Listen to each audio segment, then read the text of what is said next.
Anong mga example ng mga culture na yon? At like say, language For example. Language is part of culture, di ba? Yes. Anong mga language naman or words ang masabi natin na Naging nag-morph or ang etymology ay galing sa Chinese? You mean Filipino words? Ah. Sobrang dami, lalo na sa Hikaw. food. Oh, Yung hikaw. Hikaw ang ibig sabihin. He is ear. Cow is hook. Kala ko Literally ear hook. Yung Sa- hikaw. Sa food na lang. sa food. Diba? Sino nag-introduce ng soya sa Pilipinas? Oh. Diba Chinese. Chinese? Kaya ang soya is tao. Ah. Ang soya ginagawin toyo. So tao Tao yu. Naging So toyo. toyo. Paano nag-evolve Diba sa toyo? Philippines? Toyo. Narinig nila toyo. Tao yu yan. Toge. Tauge. Soya beans sprout. Tauge. Taho. Tauhue. Taho. Tao kwa. So lahat nag-start with tao. Tinan mo, tao. Yeah. Tao kwa pa. Tao kwa. Toko. Tao hu. Tao pe. Tao pe yung balat ng kikiam. Maybe hindi alam ng Toge? karamihang Pilipino yung tao pe. Pero Tao pe. mga kusinero sa Chinese restaurant, alam nila yung tao pe. Ah.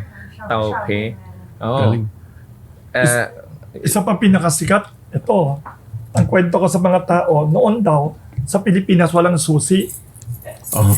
Sosi. So si Chinese yan. Alam mo, ang theory ko, may theory ako bakit walang susi noon sa Pilipinas. Bago dumating ang mga Chinese.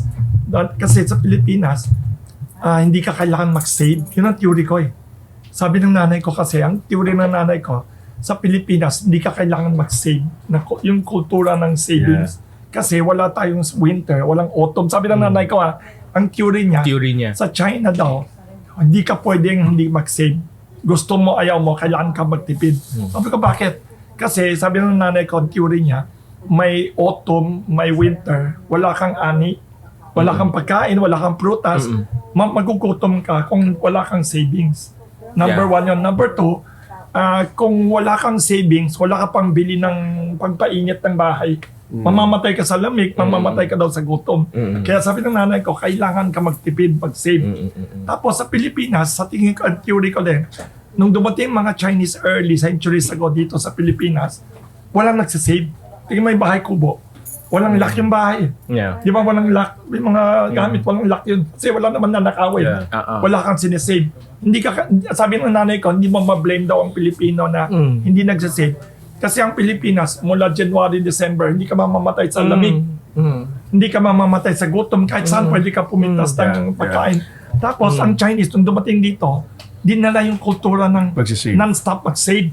Kung save ka ng save, saan matatago? Kailangan may susi ka na. Tapos, nung ginagawa na yung susi, sabi ng mga Pilipino, ano yan? Sosi, tapos naging susi.